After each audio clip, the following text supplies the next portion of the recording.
भाव योगी संत हमारे गुरुदेव, इनकी असीम कृपा कि हम भाव सागर सप्ताह श्रवण कर रहे हैं, भीतर का स्नान कर रहे हैं और अपने जीवन को सार्थक कर रहे हैं।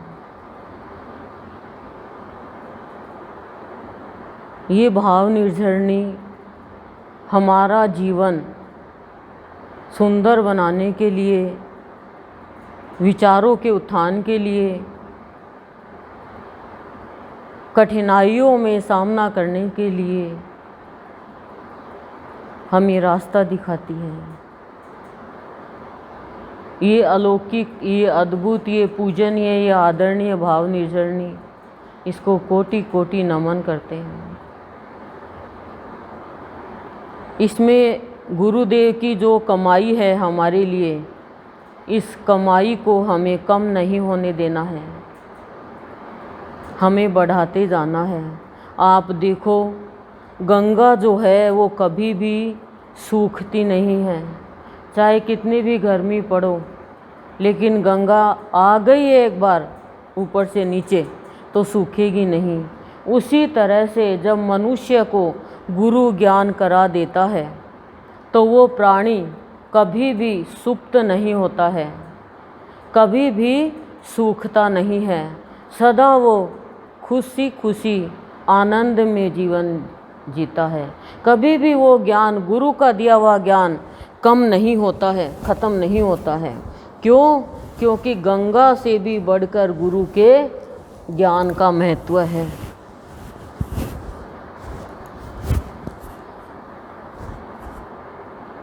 गुरु के जो बातें हैं वो गंगा से भी पवित्र हैं। गंगा के पास हम जाते हैं तो बाहर का स्नान करते हैं, लेकिन गुरु की बातें तो हमारे भीतर का मैल धोती है, तीनों पापों से मुक्ति दिलाती है गुरु की बातें। ये ज्ञान हमें होना ज़रूरी है। तो आज 7वां दिन है और 7 ही वार होते हैं, तो आज 7वें दिन ज्ञान का दिन है। किसके लिए? जो गुरु की बातों को प्रधानता देता है,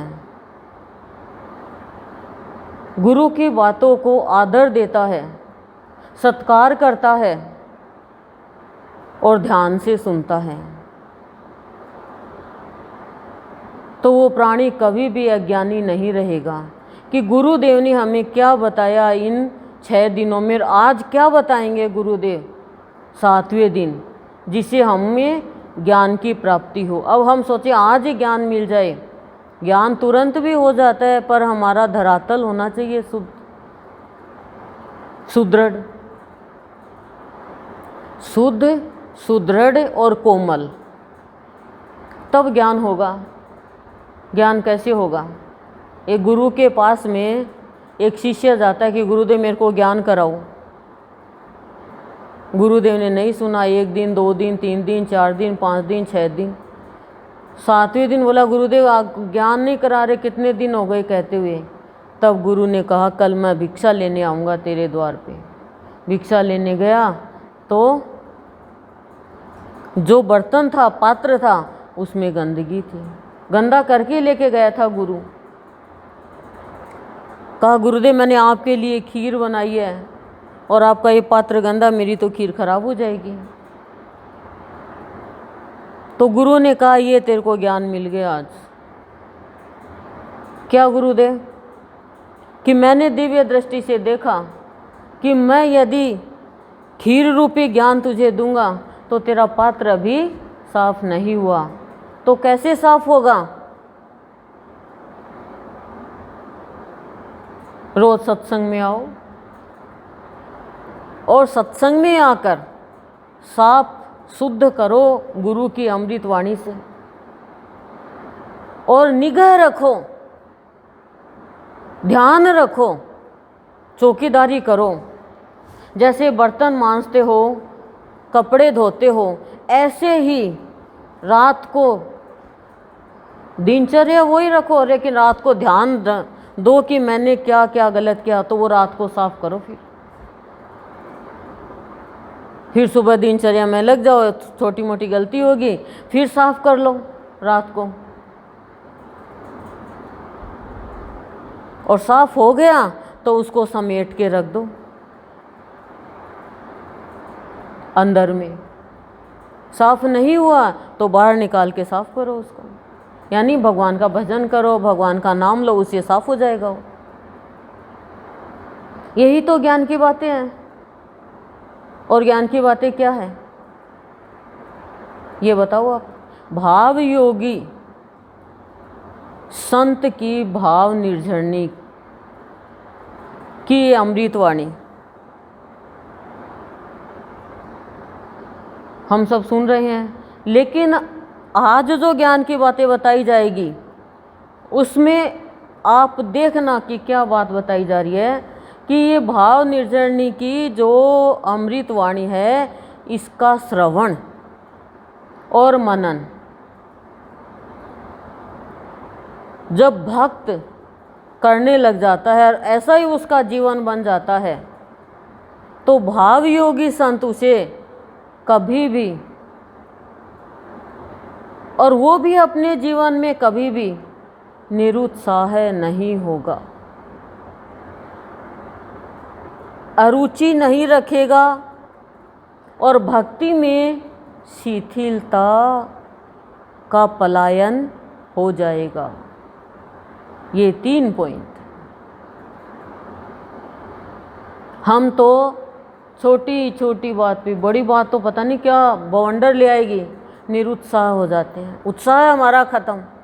छोटी सी बात पे भजन बहुत अच्छा गाया लेकिन इसमें एक कमी थी, ये लो। हमारे अंदर हिम्मत है, ऐसा नहीं है हिम्मत नहीं है क्या। जैसे कल जो आत्मा प्रसाद लेकर आई उसमें क्या हिम्मत नहीं है? हिम्मत है, लेकिन कमजोरी का भाव ले लिया। साथ वाली ने कह दिया मैं बनवा नहीं सकती, नहीं बनाया। सप्ताह में अवसर मिला, हिम्मत तो है ही। अरे नहीं तो हमारे पास इतना पैसा है, किसी को ही पकड़ लाएं, तुम्हारा पुण्य कर्म हो जाएगा, किसी से आप करवाओगे तो भी। पर हमारा तो क्या भाव है, मैंने देखा कि अकेली लगे रहेंगे या अपनों को लगा लेंगे, किसी और को हम अवसर ही नहीं देंगे। हम भजन का, स्तुति का, अमृत औषधि का, प्रार्थना का अवसर किसी को देते हैं तो पुण्य कर्म बनता है हमारा। हम किसी से प्रसाद बनवाते हैं, हम किसी से पुण्य का काम कराते हैं, तो क्या हमारा पुण्य कर्म नहीं बनेगा? ये ज्ञान बहुत ज़रूरी है आप लोगों को। और हम तो सारा अकेले कर लेंगे कि ना ना ना, इसको इसे का हाथ नहीं लगवाएंगे, तो वो आपका पुण्य कर्म तो बना लेकिन नहीं बना। भैया ये ले लो आप भाव, कराओ आप ही। मेरा भी था, मेरे गुरु ने छुटाया ये भाव। तो मैं आप सबको शुरू से ही मतलब अवसर दे रही हूँ। और यहाँ तो कोई बढ़ जाता है तो उसको नोच के ख़त्म कर देते हैं, लेकिन नोचने वाले नाचते रह जाते हैं और भक्ति वाले सज जाते हैं। आप सत्संगी हो,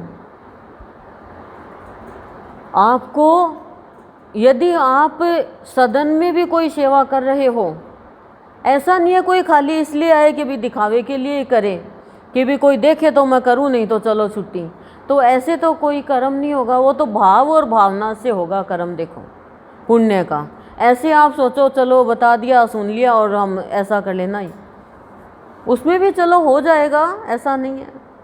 पर कोई कर रहा है तो उसको रोक मत लगाओ, अवसर दो।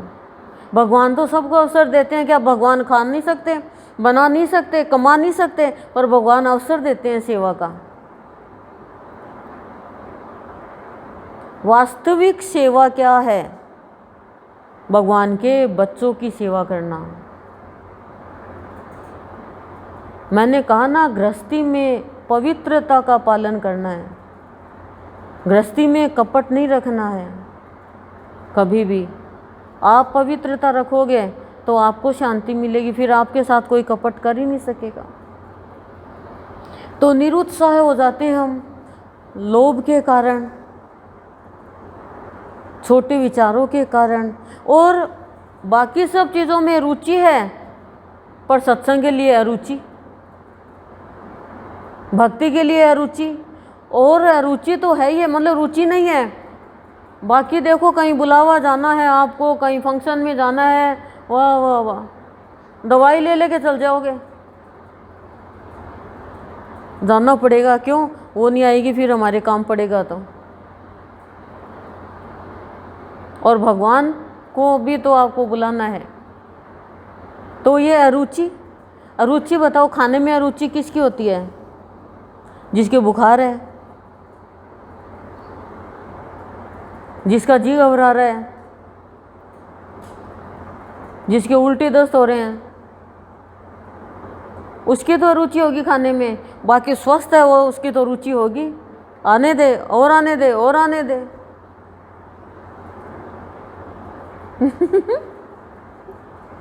ऐसे ही रुचि जब सत्संग करते करते शुद्ध हो जाएगा तो भक्ति में रुचि हो जाएगी। अरुचि नहीं रखनी है, ज्ञान हो जाता है। फिर जब आप श्रवण करोगे और मनन करोगे ना इन अमृतवाणियों का, तब ये चीज़ खत्म होगी। क्या चीज़? अरुचि, निरुत्साह है और भक्ति में शिथिल पड़े हैं। कर लिया तो कर लिया, आ गए तो आ गए, नहीं आए तो ठीक है। इन 7 दिनों में तो घर में पकवान होने चाहिए। तुम्हारी सबकी सप्ताह है ये तो। देखो सप्ताह होती है तो कितना कितना खर्चा होता है, और कितने कितने मतलब रात दिन एक कर देते हैं उनमें। अपनी कितनी शांति की सप्ताह हो रही है। देहांत से पहले सप्ताह को सुन लो हर साल, फिर देहांत होगा भी तो अंत नहीं होगा, अनंत में लीन हो जाओगे।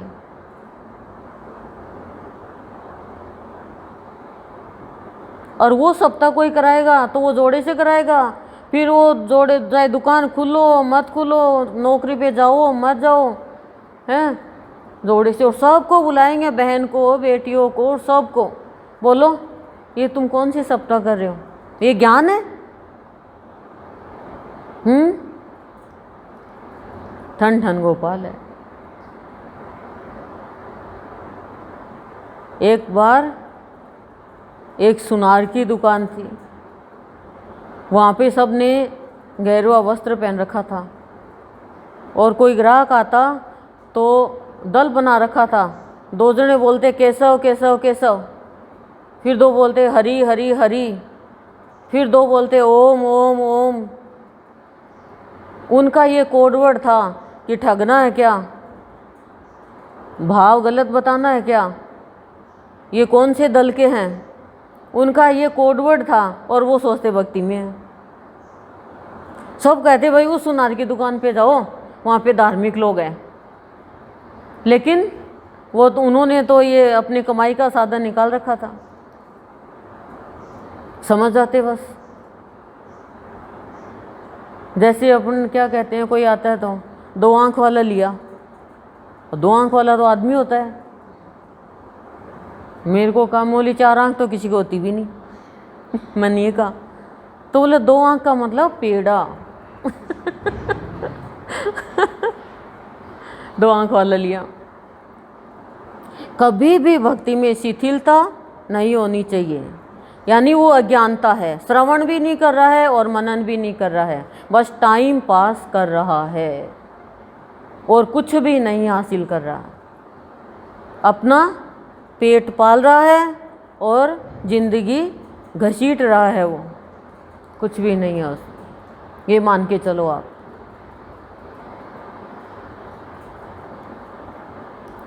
जब ये 3 चीज़ पलायन कर जाती है तो वो भाव में भर जाता है और चेतन भक्ति शुरू हो जाती है उसकी। तब जाके भाव योगी के भाव का धन धान्य से उसका जीवन परिपूर्ण होता है। भाव ही धन और धान्य है। जब तक भाव से नहीं परिपूर्ण होगा जीवन, तब तक ये 3 अवगुण पलायन नहीं करेंगे जो मैंने बताए हैं। और ये कब होगा?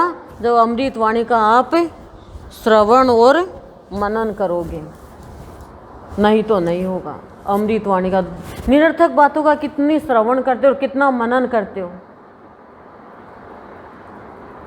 सारे दिन सोते भी उनका ही मनन करते हो। ये देख लो, यहाँ तक टीवी में भी कोई सीन देख लिया तो उसमें भी आप मनन करते रहते हो। लेकिन 7 दिन में सोने के बाद क्या आपने बेड पे जाने के बाद मनन किया क्या अमृतवाणियों का? क्या आपने दोबारा सुनी क्या रिकॉर्डिंग? घर में चलती रहनी चाहिए ये सप्ताह।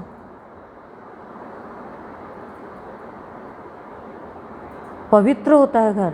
भाव निर्जरने की अमृतवाणी है ये तो, गुरुदेव की साक्षात अमृतवाणी है ये तो। चेतनता जगती है इसमें तो। चेतन भक्ति गुरु ही तो कराता है, और कौन कराता है? परिपूर्ण हो जाता है धन धान्य से, ये देख लो आप। और फिर उसका जीवन गुरु का प्यारा बनता है, गुरु का दुलारा बनता है। क्यों? क्योंकि जैसे जैसे अमृतवाणियों का चिंतन मनन किया, भीतर से शक्ति प्रकट होती गई, देवीय शक्ति आती गई उसके अंदर।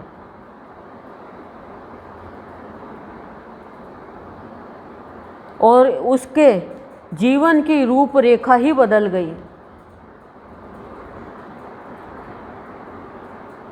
तब उसके अंदर भाव योगी के भाव और ज्ञान की प्राप्ति की चाह जगती है, ज्ञान की पिपासा लगती है। और भाव योगी के ज्ञान को प्राप्त करने के लिए वो अपने आप को गुरु के चरणों में सुपुर्द कर देता है। जब वो सुपुर्द कर देता है यानी सौंप देता है, तब उसे आभास होने लगता है कि मेरे गुरुदेव, मेरे नयनाभिराम मुझे भावों में गोता लगाकर ज्ञान करा रहे हैं।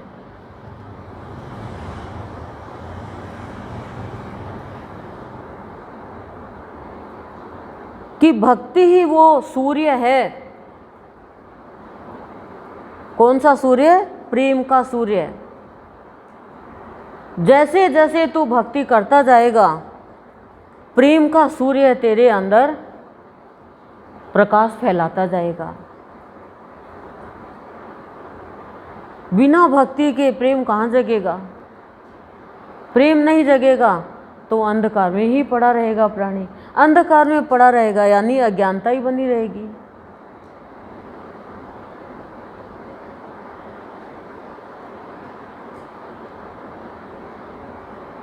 कुछ अपने जीवन को समझ ही नहीं पाएगा वो कि मेरा जीवन कैसा है और मैं क्यों जी रहा हूँ। जीवन का सार प्राप्त करना है हमें तो, कि 5 तत्वों से ये शरीर बना है।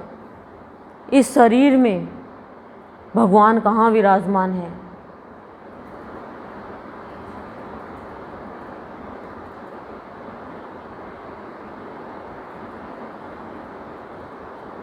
गरीबी दूर हो जाती है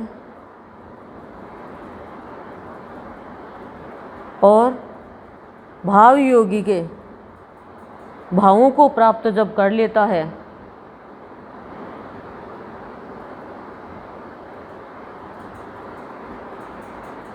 और आभास हो जाता है कि गुरु ही ज्ञान करा रहा है,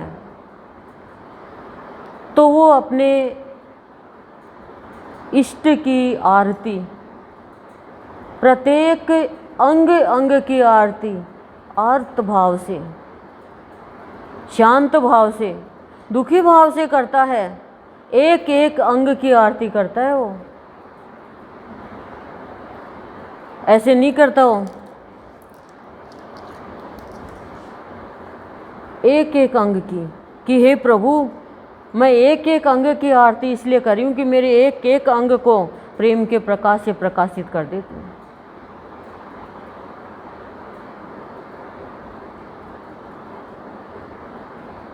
तब वो अपने जीवन में श्रवण और मनन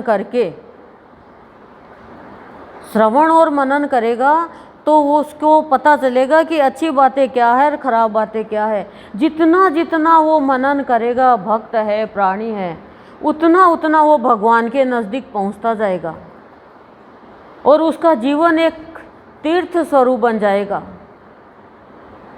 इंद्रिया है वो शिव रूप बन जाएगी और शिव रूप का भाव उसके अंदर प्रवेश कर जाएगा तो वो समझ पाएगा,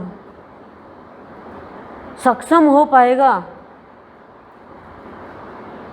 अपनी शिव रूप आत्मा का अवलोकन करने में। हमें अभी तो ये पता ही नहीं है कि हमारी आत्मा शिव रूप है भी क्या।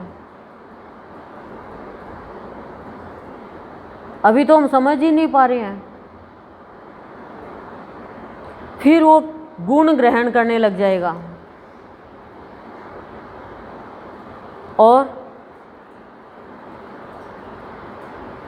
उसका जो मन है उसके नियंत्रण में होगा और मन तो नियंत्रण में होगा ही होगा। वो अपने मन के रोग को मिटा पाएगा, दूर कर पाएगा। मन के रोग क्या है? ये विकार है, ये विकार ही है मन के रोग, और इसी के कारण मनुष्य अशांत रहता है। जब तक शांति नहीं मिलेगी जीवन में तब तक ज्ञान प्राप्त नहीं कर सकते। दुखी रहेंगे, चिंतित रहेंगे तो ज्ञान प्राप्त कैसे कर पाएंगे? तब वो मन को विश्राम दे पाएगा। नहीं तो मन विचलित हो रहा है, घबराहट हो रही है, मेरा दम घुट रहा है, मन में अनेक बातें घुसी हुई है, मन विश्राम पा ही नहीं रहा है। तन से विश्राम कर रहे हैं लेकिन मन विश्राम नहीं पा रहा है। भक्तों का, संतों का, भगवान का इतना अनादर करते हैं पर उनका मन अशांत कोई नहीं कर सकता और उसके अंदर फिर आनंद की लहरें नृत्य करने लग जाती है।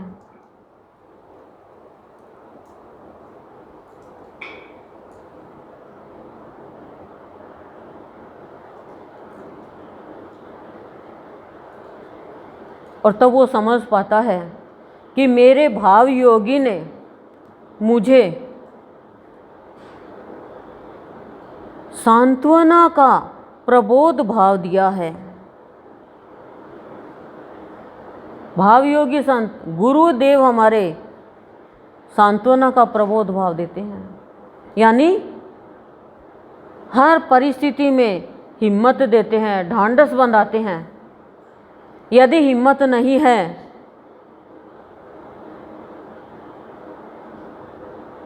ढांढस नहीं है कोई भी परिस्थिति में तो हम कोई भी गलत स्टेप उठा लेंगे। शांति रखनी चाहिए।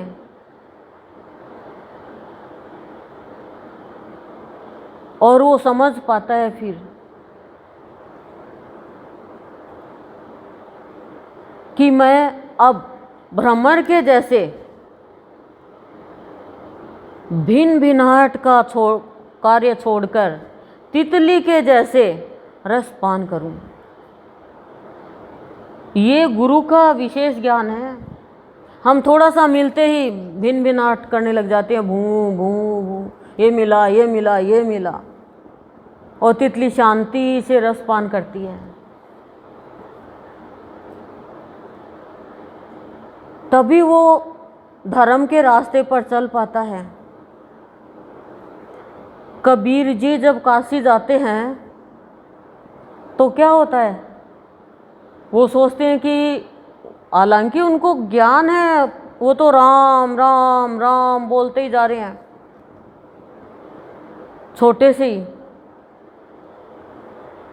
लेकिन उनको आया कि गुरु के बिना तो जीवन में कुछ भी, जीवन निराधार है, कोई ज्ञान मिल ही नहीं सकता गुरु के बिना। तो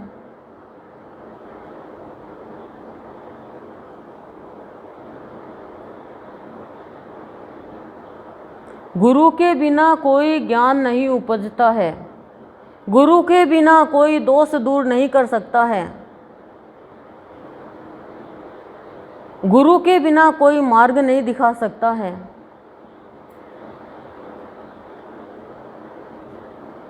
और गुरु के बिना कोई सत्य तक पहुंच नहीं सकता है। तो वो काशी में रामानंद बहुत बड़े गुरु उनके पास में जाते हैं, तो वहाँ जो शिष्य खड़े होते हैं वो मना कर देते हैं कि हमारे गुरुदेव छोटे वर्ण वालों को ज्ञान नहीं कराते, क्षुद्र को, अछूत को ज्ञान नहीं कराते। चल यहाँ से, कोई मतलब वो आ गया तू चल के रह। तब कबीर जी कहते हैं वाणी ऐसी बोलिए मन का आपा खोई, और इनको शीतल करे आपो शीतल हो। अब कबीर जी उनके आश्रम के पास ही थोड़ी दूर बैठ जाते हैं कि गुरुदेव निकलेंगे तो मैं दर्शन कर लूँगा। पर सुबह से शाम हो गई, गुरु तो आश्रम के बाहर निकला ही नहीं। तो उसे थोड़ा एहसास हुआ कि गंगा घाट पे सुबह सुबह गुरुदेव स्नान करने जाते हैं। तो गुरुदेव गए और वो सीढ़ियों पे लेट गया। अब गुरु सीढ़ियों से नीचे उतरता है, उस गुरु के चरण लग जाते हैं। तो रामानंद गुरु उन्होंने कहा कि राम भजो भाई राम, ये समय सोने का नहीं है, और उसको एक माला पकड़ा दी। अब वो तो ऐसा गुरु पाया, ऐसा दाता पाया कि राम नाम की लड़ी दे दी। भजन गा रहा है, गुरु की महिमा गा रहा है। तो कहा अरे तू इतना अच्छा गाता, तेरा गुरु है कौन? बोले रामानंद जी। बोले उन्होंने, वो तो देते ही नहीं है, अछूत को ज्ञान ही नहीं देते। तो लोग इकट्ठे होके गए। उन्होंने कहा मैंने तो कबीर को कोई ज्ञान दिया नहीं, बुलाओ। लेके गए, मैंने तुझे कब ज्ञान दिया? तब कबीर जी ने बताया कि आप याद करो गुरुदेव, आपने मुझे देखो ये माला दी। और फिर उसने गुरु की उपमा गाई।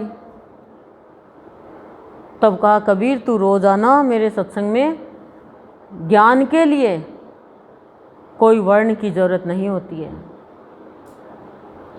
तो गुरु ने नहीं बनाया शिष्य को, शिष्य ने गुरु को बनाया। और हम तो क्या चाहते हैं, हम आ गए, अब गुरुदेव का काम है। गुरुदेव ने नहीं किया तो है काय का गुरु है, दूसरा गुरु बना लेंगे। शिष्यत्व हमारे अंदर नहीं है, और गुरुत्व पूरा आपको 100% चाहिए। एक गुरु तत्व होता है, एक शिष्य तत्व होता है। शिष्य तत्व है नहीं, गुरु के प्रति आज्ञा मान ही नहीं रहे हो, गुरु की कर्तव्य जो कह रहे हो उसका पालन नहीं कर रहे हो, और गुरुदेव को उलाहना दे देते हो। आप खाना बनाते हो और थोड़ी देर पहले सब्जी उतार देते हो, तो गैस की गलती है क्या? बोलो, नहीं होगी वो गलती भाई, या वो अपने आप ही पतीला या कुकर उतर गया उसकी गलती है? आपको देखना नहीं आया, तो दृष्टि तो हमारी नहीं, अनुभव तो हमारा नहीं है। तो ऐसा ही भक्ति में होता है, वो प्राणी कच्चा ही रह जाता है जो गुरु के महत्व को नहीं जानता है। गुरु के भावों में गोता लगाने वाला ही ज्ञान प्राप्त करेगा।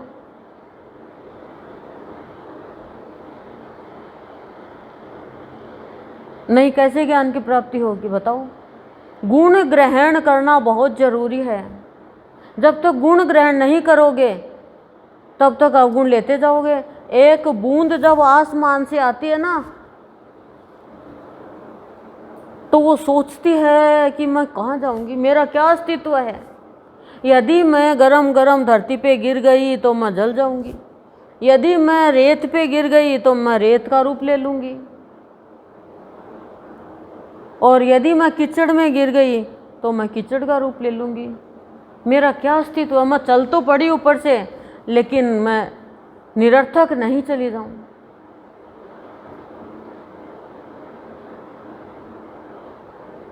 लेकिन जब वो सीप में गिरती है और मोती बन जाती है तो वो कहते हैं मेरी जीवन यात्रा सफल हो गई। वो बूंद हम हैं, हम बूंद का ही रूप है। यदि हम जैसे लोगों के पास जिस स्थान पर बैठेंगे वैसे ही हमारा जीवन बन जाएगा। बूंद को भी पता है, लेकिन मनुष्य रूपी बूंद को ये नहीं पता कि मेरी जीवन यात्रा सफल किससे होगी।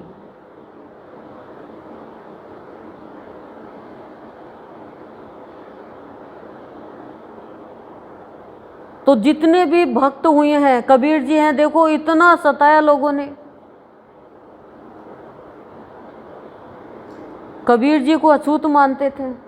कुछ काशी के पंडित अपने आप में बहुत बड़े मानते थे कि कबीरा गरीब है, अभी शादी हुई है, चलो चलते हैं। 7-8 इकट्ठे होके चले गए कि कहाँ खाना खिलाएगा ये देखते हैं, इसकी बेइज्जती होएगी गांव में। कबीरा, रे कबीरा कहाँ चला गया? कबीरा आया, हम भूखे, हमें खाना खिलाओ। ऐसे अछूत मानते हैं। अब वो तो इंसल्ट करने के लिए गए। देखो ईर्ष्या, कितनी ईर्ष्या करती है, काम गलत काम कराती है। तो बैठा दिया, बोला हाँ मेरे तो बड़ा सौभाग्य है कि आप मेरे यहाँ पे खाने के लिए आए। और वो पत्नी माथे में 3 खाती है कि खिलाएगा क्या, घर में कुछ है नहीं। लो इनाम होता है कि क्या खिलाओगे? राम नाम। बोले तूने सही बात बोली, मैं इनको राम नाम ही परोसूंगा। बोला मैंने अभी साधु संतों को बुलाया था तो मैं मिठाई लेके आया, एक मटके में रखी है मिठाई, और वो साधु संत आए तो मटका ही गायब हो गया, पता नहीं कहाँ। तो उस मटके में देख मिठाई है क्या? उस मटके में लड्डू, जलेबी, पूड़ी, केले, सब्जी सब अलग अलग निकले। बोले वाह रे कबीर के राम, मटके की मिठाई ख़त्म नहीं हो रही, एक मिठाई के 10 मिठाई हो गई। अब वो क्या करे?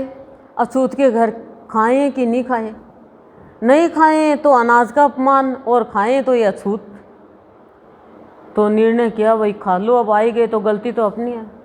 लेकिन एक ने कहा खिला तो दिया, पैसा तो है नहीं, देगा कहाँ से? सबको रुपए भी दे दिए। तो ईर्ष्यालु व्यक्ति अधर्म करता है, और संत होते हैं वो धर्म के रास्ते पे चलते हैं। तो सबसे पहले तो आप ये सोचो कि हर प्राणी में आकर्षण किसका है? पॉइंट। हर प्राणी में आकर्षण किसका? मरने के बाद। लेकिन आप पार्लर जाते हो, बहुत आकर्षण हो जाता है चेहरे पे, ऐसे चमकता है जैसे कांसी का बर्तन।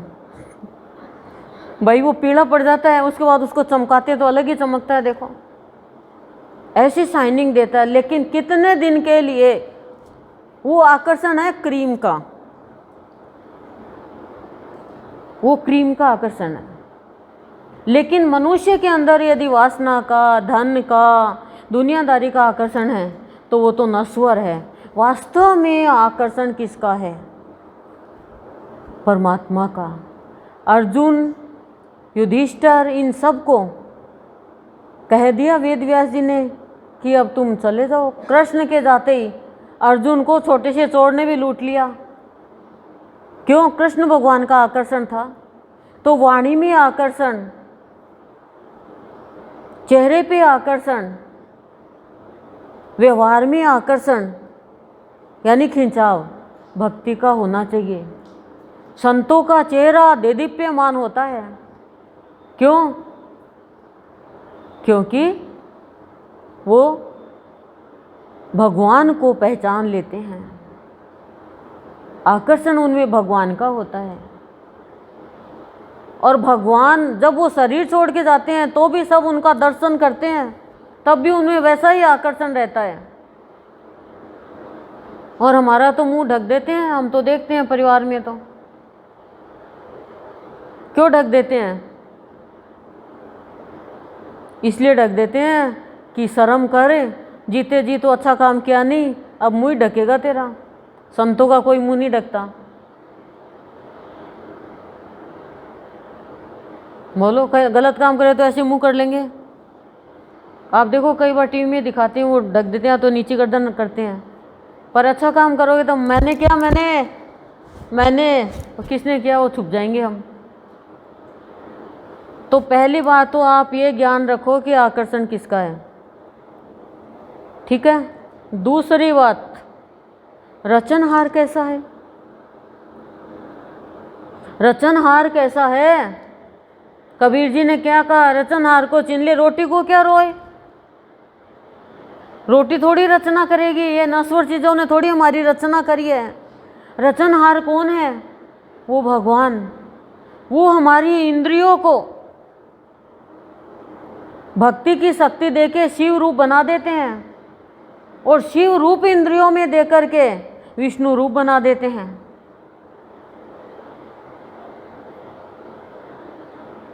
और तब वो भाव के आकार का साकार रूप जान पाता है।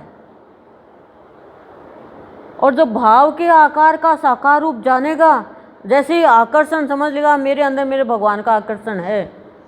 हम तो क्या सोचते हैं, अच्छा खाती पीती है भाई, आकर्षण है, बहुत चमकता है। ठीक है, अच्छा खाएंगे तो आएगा, लेकिन वाणी में आकर्षण नहीं आएगा।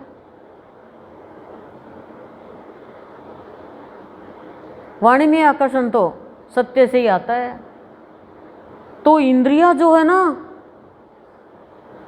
उनमें भी भक्ति की शक्ति बढ़ जाती है। इंद्रियों में भी भक्ति का रूप ले लेती है वो इंद्रियां, नहीं तो भाव के आकार का साकार रूप कोई नहीं देख पाओगे।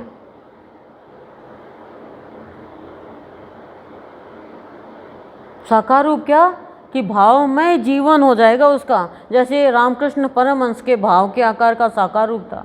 हमारे गुरुदेव भाव में रहते, हर वक्त आनंद में रहते, हर क्रिया आनंद में करते, भाव में करते।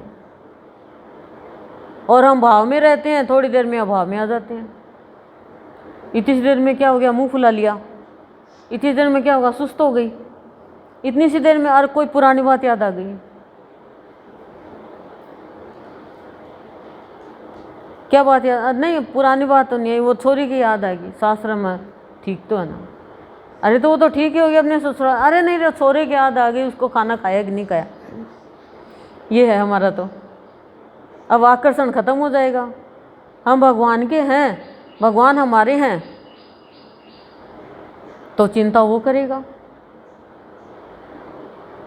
जो प्राणी अपना मन भगवान को दे देता है, उस प्राणी के मन के रोग दूर हो जाते हैं। और जो प्राणी अपना मन हर किसी को दे देता है, उस प्राणी का मन हर बोलो राम नाम सत्य है, मन ही ऐसा हो जाता है उसका।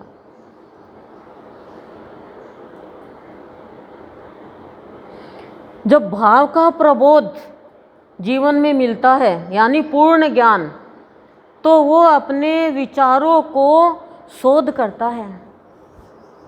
विचारों का शोध करता है, तब समझ पाता है कि प्रतिशोध जटिल अपराध है, ये मानने लग जाता है। और हम प्रतिशोध को तो बहुत वैल्यू देते हैं। प्रतिशोध का मतलब बदला लेना, बहुत वैल्यू देते हैं, और जीवन में कीचड़ भर लेते हैं। यानी माफ़ी का, क्षमा करने का भाव ही नहीं है। उसने किया तो वो क्यों किया, उसको ऐसा नहीं करना चाहिए था। तुमसे भी गलती हो जाएगी कभी, ये तो अज्ञानता की निशानी है। जटिल अपराध है, देख लो आप। और वही करता है जो जिसने अपने विचारों को शोध नहीं किया है। और जैसे ही गुरुदेव अपने भाव में गोता लगाते हैं, तो उसके प्राणी के जितने भी विचारों का घेरा है वो विलग हो जाता है। सारे विलग हो जाते हैं, अलग हो जाते हैं उससे। नहीं तो ये विचार मनुष्य को शांति से बैठने ही नहीं देते हैं। कभी नकारात्मक तो कभी सकारात्मक, कभी अच्छे तो कभी बुरे, कभी किस दुखी विचार करते हैं, कभी सुखी कर देते हैं। एक एक घेरा बनाए रखते हैं। विचार फिर शून्य हो जाता है, एक भी विचार नहीं रहता फिर जीवन में।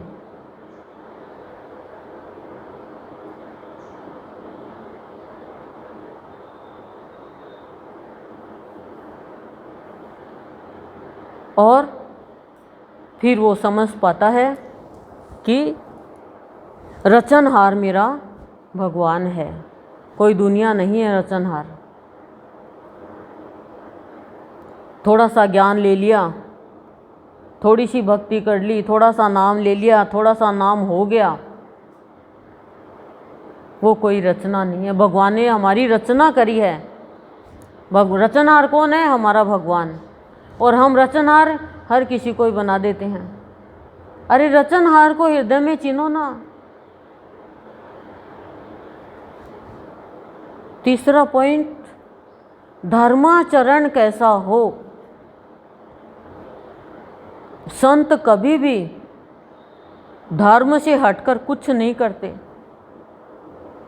अधर्म क्या है? धर्म क्या है?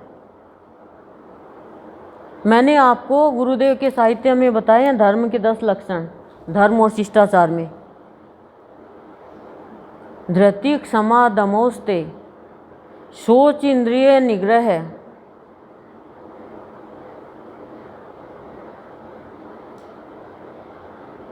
सत्यम, क्रोधो। हो गए क्या 10?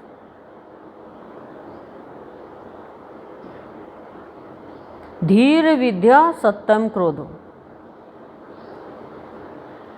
ये 10 धर्म के नियम हैं। जिस प्राणी में ये गुण है वो धर्माचरण का काम करता है। अब मनुष्य कोई को भी चालाकी करता है किसी के साथ, तो वो कैसे धर्माचरण का कार्य करेगा?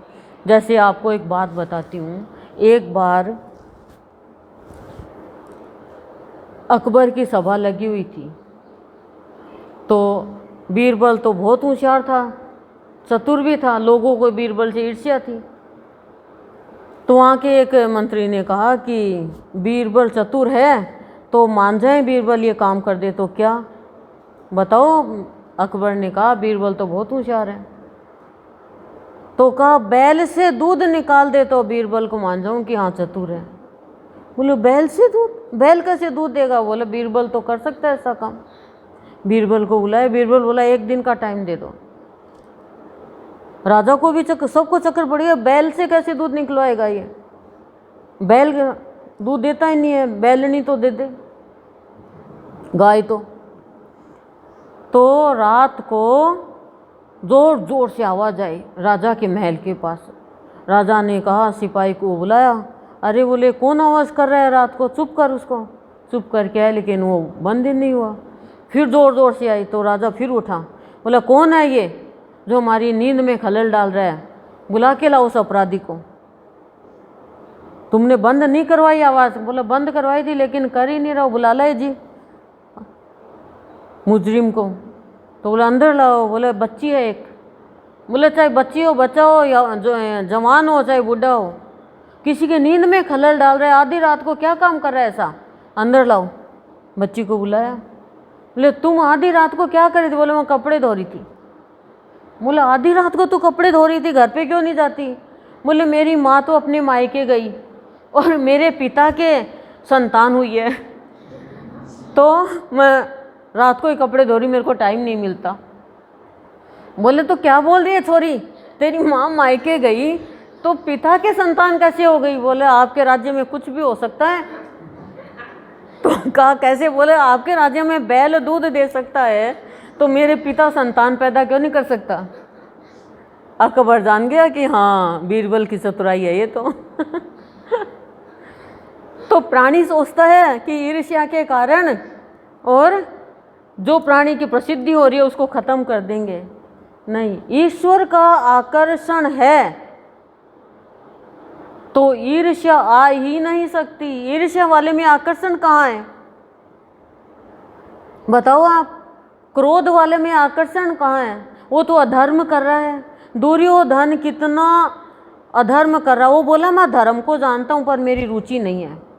धृतराष्ट्र का आचरण अधर्म का था पर युधिष्ठिर का आचरण धर्म का था। उसका आचरण धर्म का था। जिसको क्रोध नहीं आता, एक बार सभी संतों ने मिलके मीटिंग करी कि अपन जो पूजा करते हैं वो पूजा किसको जाती है, और त्रिगुणातीत कौन है, ब्रह्मा है, विष्णु है, महेश है, कौन है त्रिगुणातीत, पता तो चले। तो नारद जी गए, फिर बोले नारद जी आप ही हमारी प्रश्न का हल करो कि हम जो पूजा कर रहे हैं वो किन के पास जाती है और त्रिगुणातीत कौन सा भगवान है। बोले आप ही करो, ये तो भृगु ऋषि को बोले।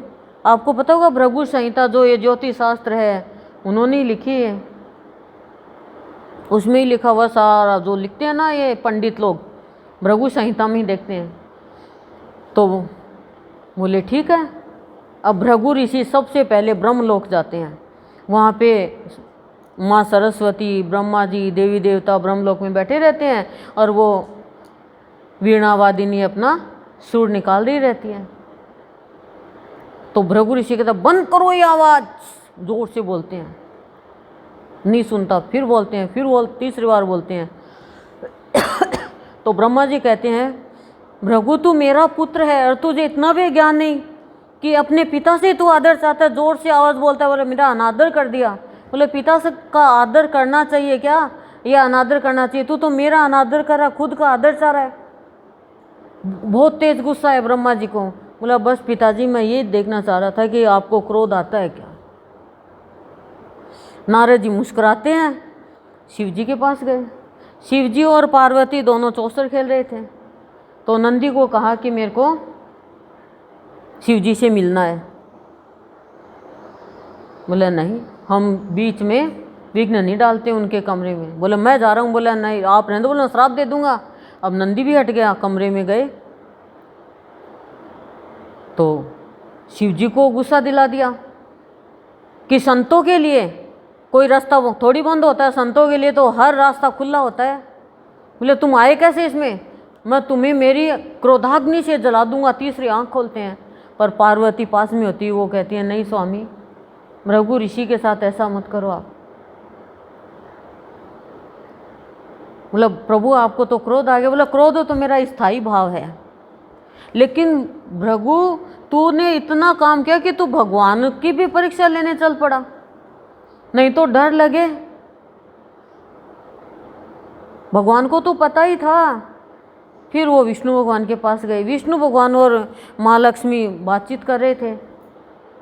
तो कहा तुम इतने एक साधारण प्राणी के जैसे अपनी पत्नी की बातों में मशगूल हो रहे हो कि एक संत दरवाजे पे आया, तुम्हारा ध्यान ही नहीं है।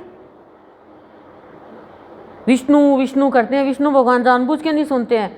और भृगु ऋषि को पता नहीं क्या सूझा और जाकर के सीधे भगवान की छाती पे लात मार दी। भगवान गिर गए। अब भगवान को गुस्सा नहीं आया। भगवान ने कहा मेरी गलती हो गई प्रभु, आपके देखो मेरा हृदय तो बहुत कठोर है और आपके चरण कोमल है। उनको बैठाया, उनके चरण से ला रहे हैं कि आपके कहीं चरणों पे लगी तो नहीं, आपको मैं सदा आपके चरण सहेज के रखूँगा मेरे हृदय पे। लक्ष्मी जी को तो बहुत गुस्सा आया, लेकिन लक्ष्मी जी कुछ नहीं बोली उस समय। तो देखो पति पत्नी की चाहे देवी देवता और लड़ाई सबकी होती है, शिव पार्वती की होती है, ब्रह्मा जी की और सरस्वती की होती है, और लक्ष्मी जी की विष्णु भगवान की होती है। तो भृगु ऋषि चरणों में गिर गया कि प्रभु आपको क्रोध नहीं आया, मैं शर्मिंदा हूँ।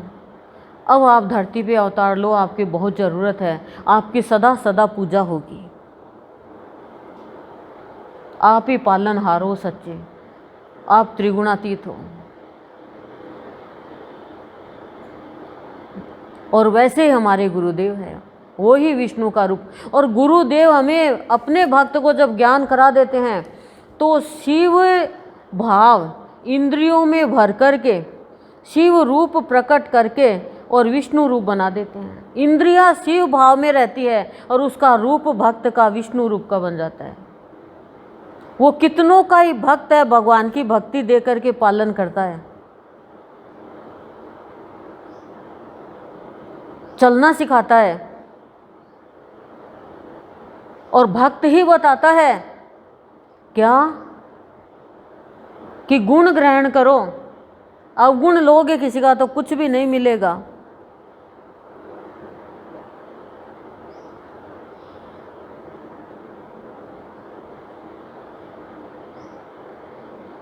पालनहार आप ही हो। लेकिन भृगु ऋषि तो चले गए, बाद में पार्वती लक्ष्मी जी ने करी लड़ाई विष्णु भगवान से कि आप अभी तो कह रहे थे मैं लक्ष्मी तेरे बिना रह नहीं सकता, मेरा मन नहीं लगता, तू मुझे छोड़ के मत चली जाना, और जहाँ मेरा स्थान है वहीं पे आपने भृगु ऋषि की और लात खा ली। उन्होंने अपने पैर रख दिए, इतनी जोर से चोट लगाई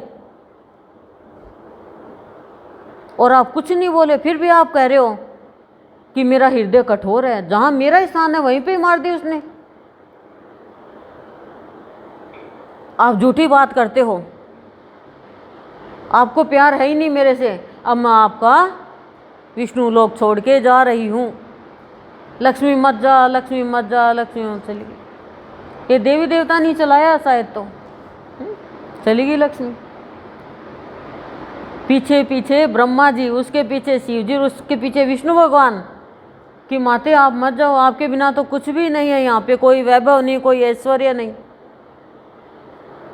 लेकिन इसके पीछे भी बहुत बड़ा रहस्य था, भगवान को धरती पे आना ही पड़ा, जरूरी था भगवान का धरती पे आना।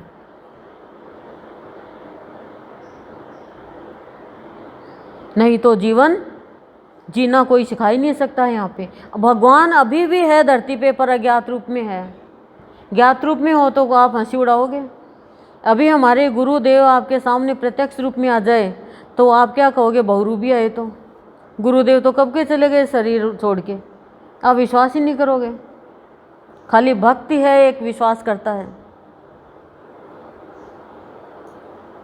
तो धर्म का आचरण संत हमेशा अपनाते हैं।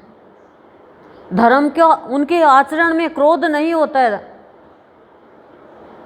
वो क्रोध भी करते हैं तो जन जन के कल्याण के लिए करते हैं, अपने लिए नहीं करते हैं। वो संत है वो। भगवान का आचरण धर्म का होता है, पर मनुष्य भगवान का दूसरा रूप होकर के वो धर्म के रास्ते पे क्यों नहीं चल पा रहा। वो क्यों असत्य को अपने ऊपर हावी कर लेता, हर बात पे असत्य, हर बात पे झूठ, हर बात पे चालाकी। चालाकी करने वाला खुद ही फंसता है, इस बात का ध्यान रखना। एक बात फिर याद आ गई अकबर बीरबल की। अकबर का ये वो दाढ़ी करने के लिए नाई आया, तो नाई बात करता करता कहता है कि महाराज आप चाहे कितने भी अच्छे हो, लेकिन आपने अपने पूर्वजों के भी निगाह वो ध्यान रखा क्या। बोले पूर्वजों का मैं ध्यान कैसे रख सकता हूँ, जो शरीर छोड़ के चले गए। बोले फिर भी आपको ध्यान तो रखना ही चाहिए कि उनका कैसा जीवन है कैसा नहीं। नाई था ना, तो बोले वो मैं कैसे रख सकता हूँ। बोले कि एक है अपने संत है, जानकार है कोई ज्योतिष विद्या का, वो कईयों को स्वर्ग भेजता है और वो पता करके आते हैं फिर अपने पूर्वजों का। तो राजा ने कहा ऐसी बात है तो बुला उसको। बुलाया तो कहा हाँ कोई विश्वसनीय हो आपका, राजा को कहा उसी को भेजना। बोले वापस कितने टाइम में आ जाएगा। बोला 2 महीने बाद वापस आ जाएगा। तो कैसे भेजोगे। बोला अग्नि में प्रवेश करवाऊंगा और अग्नि प्रज्वलित कर दूंगा, फिर बाद में वो स्वर्ग जाएगा। अब अग्नि में प्रवेश करे तो मर जाएगा, वो तो जल जाएगा। और विश्वसनीय तो बीरबल खाली, देखो कितनी चालाकी करी। तो बीरबल ने पूछा कहाँ करोगे आप ये काम। बोले मैं स्थान का नाम बता दिया, वहाँ वहाँ ऐसे ऐसे करूँगा। स्थान का नाम बता दिया और वो उसने जो वहाँ पे बना रखा था वो सारा बता दिया कि ये जगह बना रखी थी। ठीक है। बोला बीरबल के बिना मेरा मन नहीं लगेगा, 2 महीने बाद में आ जाएगा ना। बोला हाँ आ जाएगा। बीरबल को बैठा दिया, आग लगा दी। बीरबल आया नहीं 2 महीने तक। 2 महीने हो गए पूरे। तो बुलाए उस ज्योतिष को कि आया नहीं वो। बोले महाराज मैंने पहले ही कहा था आपको कि स्वर्ग में जाने के बाद में मन लग जाता है वहाँ पे, तो धरती पे आना ही नहीं चाहते वो। 2 महीना पूरा हो गया। 2-3 दिन बाद में बीरबल आ गया। सब स्तब्ध रह गए। सबकी चाल थी, जो भी थे ना मंत्री, सबकी चाल थी। अब क्या करे बीरबल? सब ठीक है? हाँ सब ठीक है। और आपके जो पूर्वज है ना वो भी सब ठीक है। तो बीरबल तूने बाल क्यों बढ़ा लिए, डाढ़ी बाल? बोला महाराज आपके पूर्वजों ने ये कहा है कि वहाँ पे नाई नहीं है, तो नाई को भेजो। नाई को भेजो। अभी भेजता हूँ। नाई को बुलाया और उसको ज्योतिष विद्या वाले को भी बुलाया।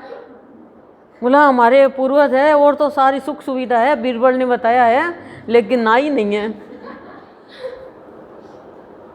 अब नाई को भेजो। नाई चक्कर में पड़ गया, मैं तो मारा गया। और वो ज्योतिष विद्या वाले सोचा मेरा तो ये शुभ चिंतक है, सब डर गए। अब क्या करें? चरणों में गिर गया कि महाराज ये ना ये ज्योतिष विद्या वाला ये चालाक है, पाखंडी है, ये मार देता है। और यह चालाकी आपके मंत्री जो है ना इन्होंने की थी। मेरे को कहा कि आपको ऐसे ऐसे कहें, बीरबल को मारने की वो प्लान था इनका। पर बीरबल तो आग में से कैसे बचा, ये तो बता कम से कम। भाई आग तुम्हारे सामने लगा दी थी। तब बीरबल ने कहा कि मैंने इसको पूछ लिया था सारा, और इसने एक ऐसे फट्टा लगा रखा था, एक नीचे ऐसे लकड़ियाँ लगा रखी। तो बोला मैंने नीचे और 5 दिन में सुरंग खोद ली और मैं सीधा सुरंग से मेरे घर पे चला गया अंदर। चालाकी और चतुराई 2 होती है। चतुराई करनी चाहिए, चालाकी नहीं करनी चाहिए। चालाकी वाले की चालाकी चलती नहीं है, इंसल्ट होती है। जिसने ये प्लान बनाया उसको अकबर ने निकाल दिया, देश निकाला दे दिया। देखो आप, तो ये हम जो करते हैं ना, तो हम रचनहार को नहीं समझ पा रहे हैं और धर्म के जगह हम अधर्म करते जा रहे हैं, खाली एक ईर्ष्या के कारण। एक ईर्ष्या के कारण। अधर्म क्या है? काम क्रोध मोह मद लोभ मात्सर्य, यही तो अधर्म के रास्ते हैं, ये तो नरक के रास्ते हैं।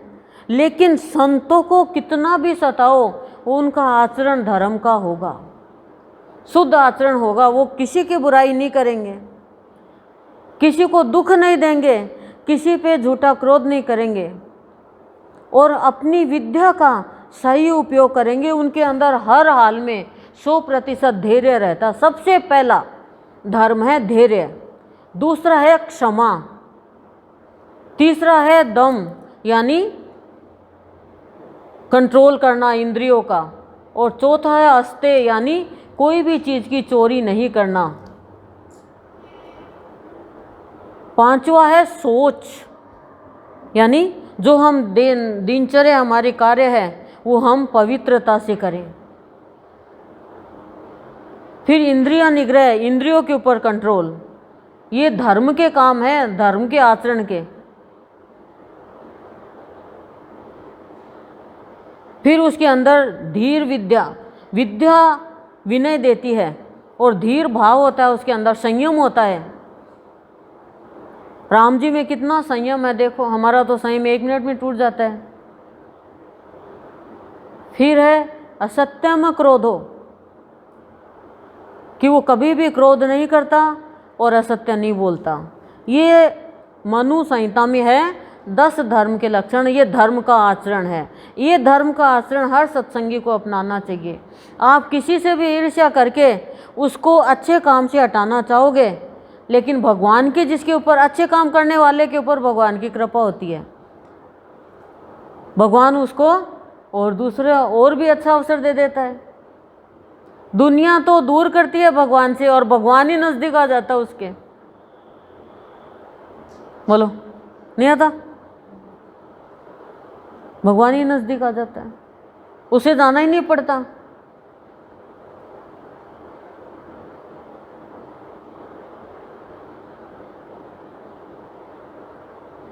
ऐसी कृपा होती है। तो ये धर्माचरण होना चाहिए।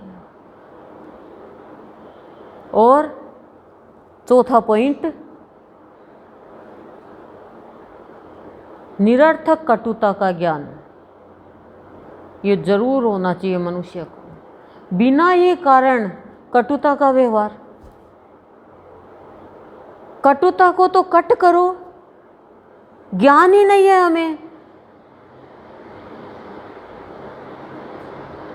निरर्थक कटुता का मतलब ज्ञान नहीं है हमें, फिर भी हम दूसरों से कड़वापन रखते हैं, कड़वी वाणी बोलते हैं, दुर्व्यवहार करते हैं।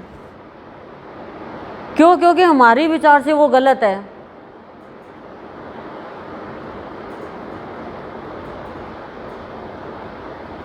बच्चा पहले दिन चॉकलेट खा रहा है, माँ ने खुद ने दी, एक दे दी, दूसरी भी दे दी,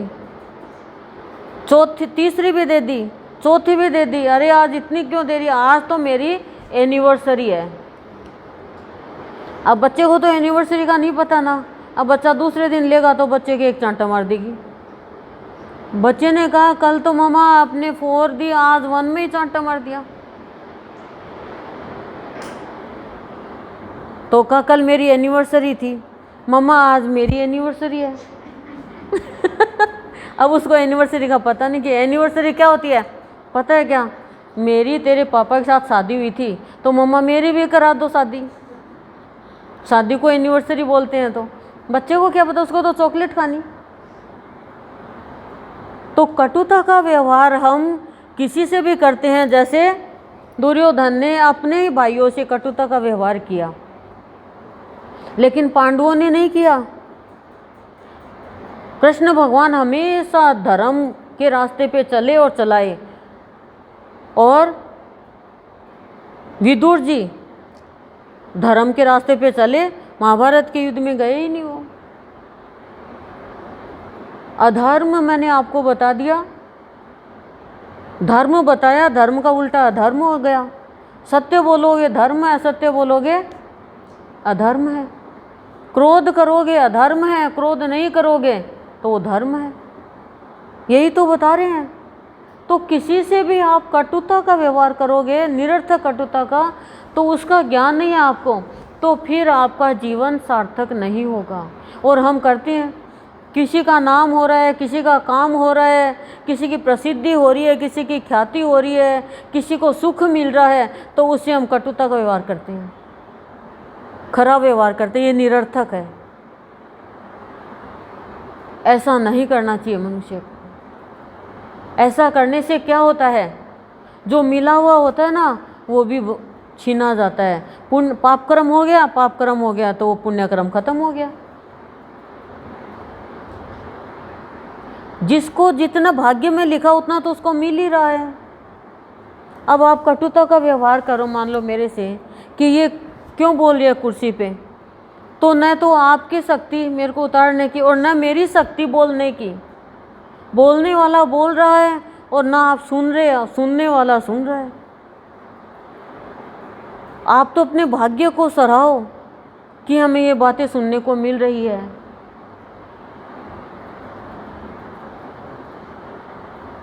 त्रिगुणातीत है ना, वो ही ईश्वर है, वो ही भगवान है, ये मान के चलो।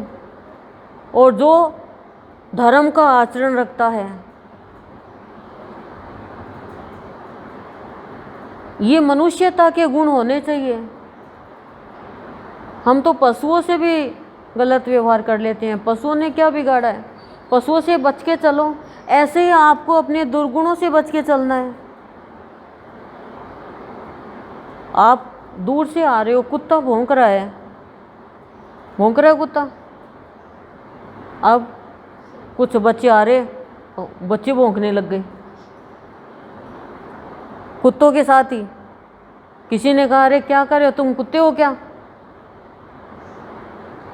बोले नहीं, तो भौंक क्यों रहे हो? उनको दूर करो। बोले मज़ा आ रहा है, नकल उतार रहे हो उसकी। अब उसको थोड़ी पता नकल उतारी है क्या, पर वो तो बच्चे हैं। कहने का तात्पर्य कोई हमसे गलत व्यवहार करा तो हमें नहीं करना है गलत व्यवहार, और गलत व्यवहार करने वाले के आप संग में भी हो तो एक दिन गलत व्यवहार करने लग जाओगे। कैकेयी गलत थोड़ी थी, पर मंथरा का संग खराब कर गया। यही तो बताया जाता है कि मंथरा ने क्या किया, धर्म का आचरण नहीं अपनाया, अधर्म क्या, लेकिन राम ने धर्म का आचरण अपनाया। उसने कटुता नहीं करी, भरत ने कटुता करी अपनी माँ से, पर राम ने सबसे पहले कैकेयी के ही चरण छुए कि नहीं माता, आपका कोई दोष नहीं है। वो अपना मुंह छुपा रही है, फिर भी वो कह रहा नहीं, पहले कैकेयी के चरण छूंगा, राम कहता है। जो हो रहा है वो तो हो ही रहा है। कटुता का व्यवहार करोगे तो बदला लोगे ना, प्रतिशोध लोगे, और प्रतिशोध लोगे तो फिर ये तो आपका ही अपराध हो जाएगा, ये तो आपका ही अपराध हो जाएगा। द्रोणाचार्य इतने बड़े गुरु, और प्रतिशोध के कारण खत्म हो गया उनका गुरुपना, वो एक शिक्षक बन के रह गए। और किस लिए? बेटे को आटे का पानी पीते हुए देखकर खाली कि मेरा बेटा दूध मांग रहा है, रो रहा है वो, तो अपने दोस्त के पास जाता है, द्रुपद के पास में। उसने अपमानित कर दिया, कटुता हो गई, और वो कटुता में बदला ले प्रतिशोध की भावना आ गई। शिष्यों को भी उन्हीं में झोंक दिया, और देना चाहिए था ज्ञान, लेकिन महल में पहुंच गए द्रोणाचार्य बेटे के मोह में। ये मोह अधर्म करवाता है, आचरण अशुद्ध करता है। तो रावण है, कंस है, हिरण्यकशिपु है, हिरण्याक्ष है, और इतने असुर हैं, वो सब अधर्म के आचरण को अपनाया। लेकिन उनके सामने जो भगवान आए, भक्त आए, उनके व्यवहार को देख के उन्होंने अपना धर्म नहीं छोड़ा। कबीर जी को इतना सताया, पर कबीर जी ने अपना धर्म नहीं छोड़ा, अधर्म का कभी भी रास्ता नहीं अपनाया।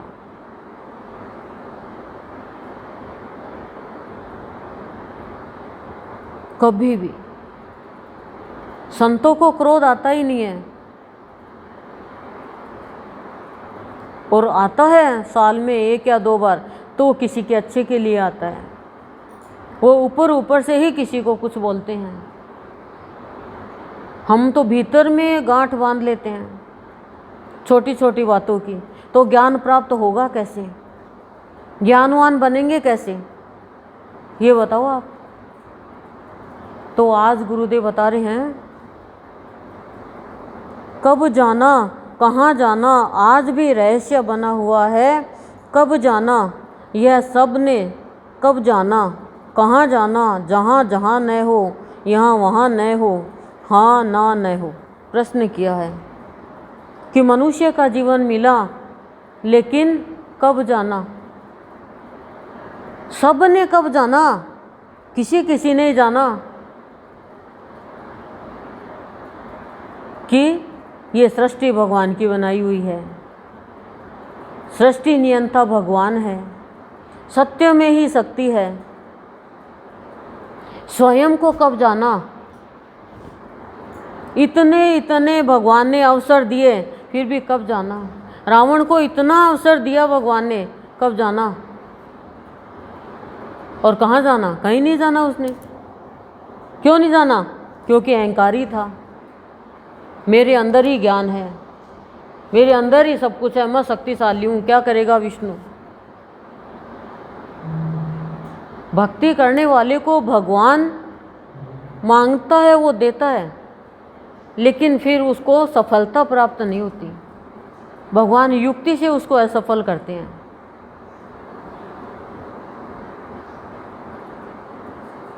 और यदि वो धर्म करता है तो भगवान का दिया हुआ वरदान भी फैल हो जाता है। होलिका ने कब जाना कि भगवान ने जो वरदान दिया वो फैल हो जाएगा। बार बार प्रहलाद बच रहा है, फिर भी माया के कारण अंधे हो रहे हैं सारे। कभी इधर घूम रहे हैं, कभी इधर भाग रहे हैं, अस्त व्यस्त जीवन हो रहा है उनका। और क्या कह रहे हैं, हाँ को नाम में कह रहे हैं कि नहीं, कहाँ है भगवान, क्या कर लेगा भगवान। कब जाना, कब ज्ञान प्राप्त किया, कब जाना कि जो मैं बुरा कर्म करूँगा तो उसका फल मुझे मिलेगा। कब जाना कि मुझे यहाँ से एक दिन जाना है। कब जाना कि मैं ईश्वर का दूसरा रूप हूँ।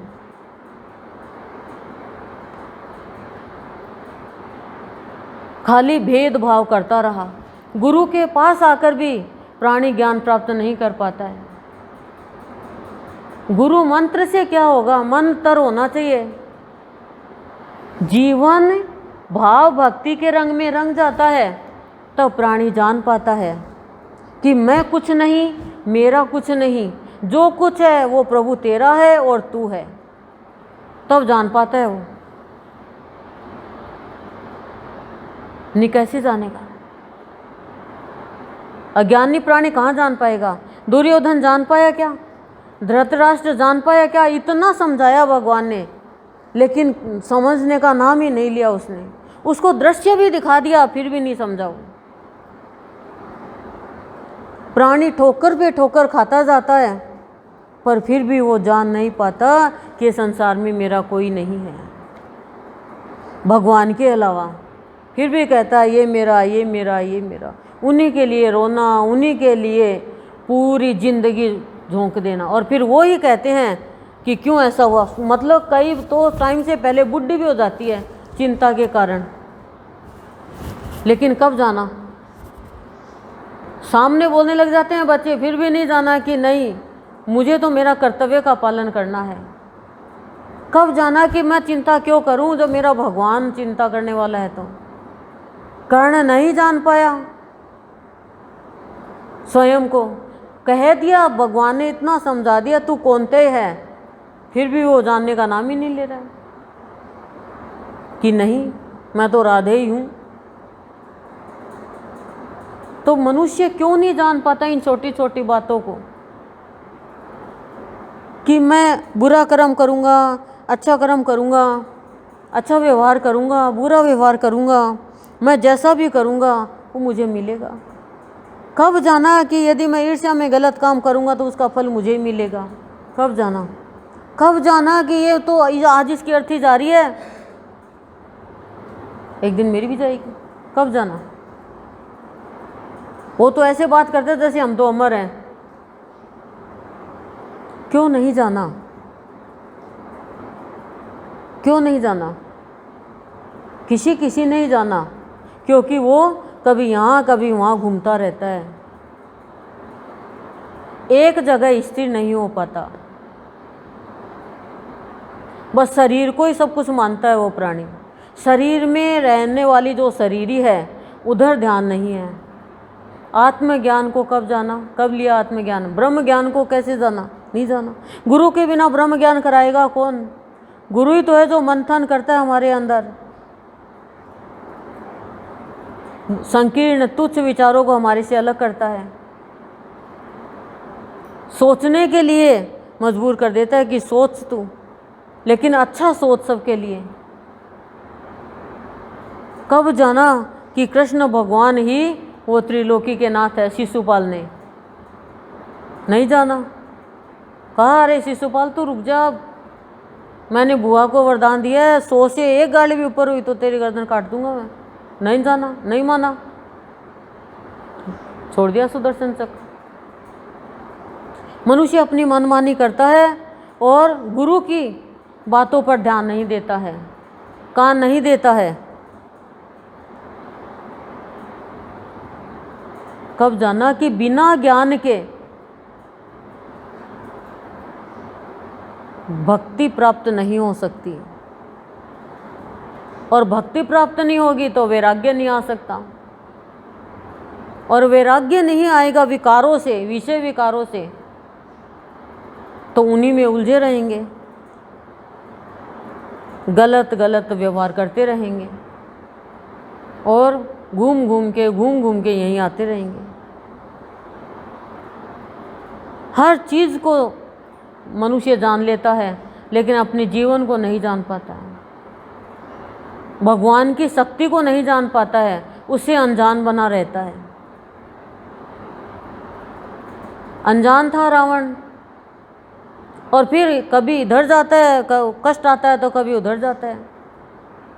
इतना इतना भगवान ने भक्तों को बचाया, लेकिन फिर भी मनुष्य जो ईर्ष्यालु है, क्रोधी है, वो जान ही नहीं पाता है। वो कहता नहीं है तो कोई जादू करता है, ये तो जादूगर है। भगवान की शक्ति को नहीं पहचान पाता है। अंत समय में पहचानता है, तब क्या रहता, कुछ नहीं। कब वर्षा जब कृषि सुखाने। वो मनुष्य अपने जीवन के महत्व को नहीं जान पाता है। लेकिन संत हर मनुष्य को जीवन के महत्व का ही ज्ञान कराते हैं कि ये मनुष्य जीवन बड़ा दुर्लभ है। तुलसीदास जी ने अलग अलग देखा सबको, तो तुलसीदास जी ने कहा ये मेरी भक्ति कैसे हुई। सिया राम मैं सब जग जानी, करहूँ प्रणाम जोरु जुग पानी। पूरा ये संसार जब तक सिया राम में नहीं दिखे तब तक मैंने ज्ञान प्राप्त कर लिया, कैसे जानूंगा मैं। तो जब तक प्राणी यहाँ वहाँ जाता रहेगा, आज इसकी पूजा करी, आज उसकी पूजा करी, तब तक वो जान नहीं पाएगा स्वयं की शक्ति को, कि प्राणी के अंदर वो भगवान के जितनी की जितनी शक्ति है, वो निर्बल है ही नहीं, कमजोर है ही नहीं, लेकिन वो अशांत रहता है। आप दान करो, पुण्य करो, धर्म करो, लेकिन इष्ट एक मानो। अब आप कहेंगे मानना तो सबको ही पड़ता है, परिवार में तो सबको ही मानते हैं, पर पति तो एक ही होता है, क्या सबको पति थोड़ी मान लेती हो।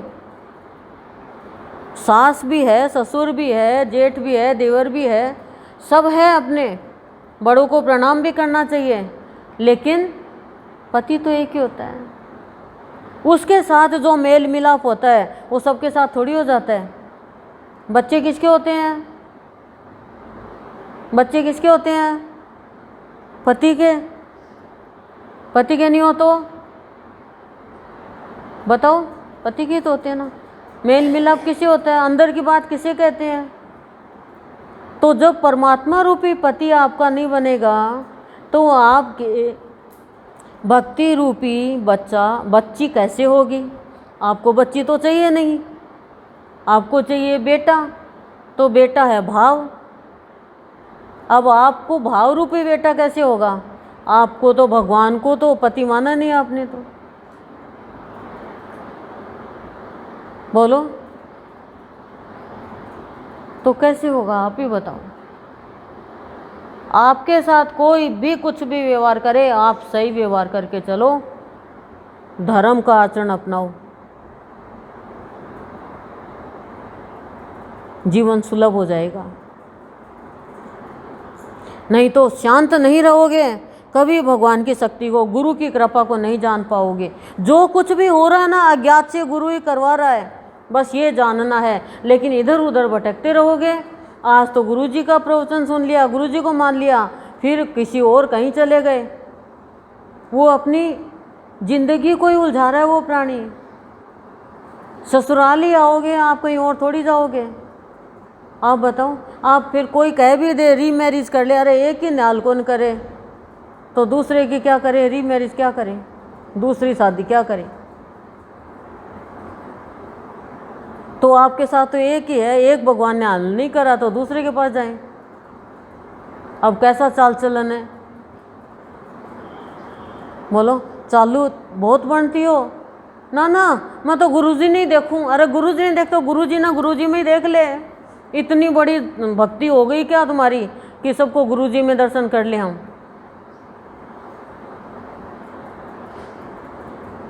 एक साथ में बोलो, गुरुर्ब्रह्मा गुरुर्विष्णु गुरुर्साक्षात्। एक साथ में बोलो ना, ये इसमें भी मैं बुलाऊंगी आपसे। हाँ, एक साथ में चलो बोलो। गुरुर्ब्रह्मा गुरुर्विष्णु गुरुर्साक्षात् महेश्वरं गुरुर्साक्षात् परं ब्रह्म तस्मै श्री गुरुवे नमः। एक बार फिर बोलो।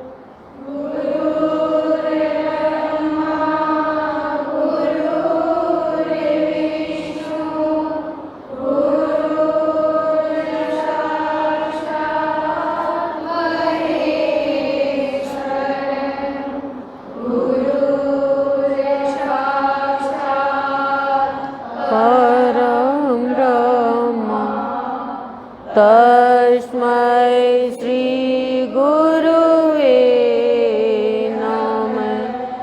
तस्मै श्री गुरुवे नमः। गुरु ही ब्रह्मा गुरु ही विष्णु गुरु ही महेश है, गुरु ही साक्षात पर ब्रह्म, इसलिए तस्मै श्री गुरुवे नमः।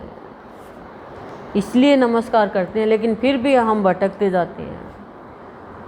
अब एक साथ में बोलना, त्वमेव माता, अच्छे से बोलना है एक साथ में, गुरुदेव की तरफ देख के।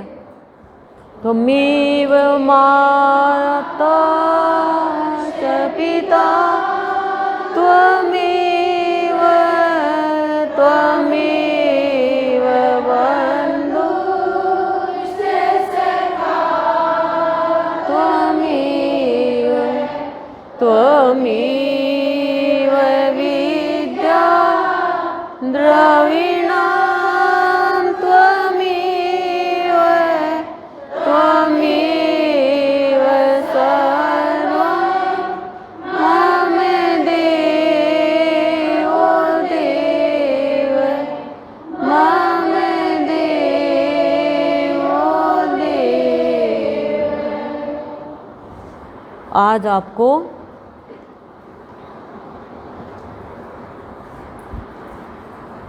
आकर्षण, धर्माचरण, रचनहार और निरर्थक कटुता का ज्ञान ये करवाया है। इन्हीं के हिसाब से जीवन चलाना है, ज्ञान होगा। इनसे हट के जीवन चलाओगे, अज्ञानी बने रह जाएंगे। ये 4 बातों का आपको ध्यान रखना। अब एक भजन करेंगे।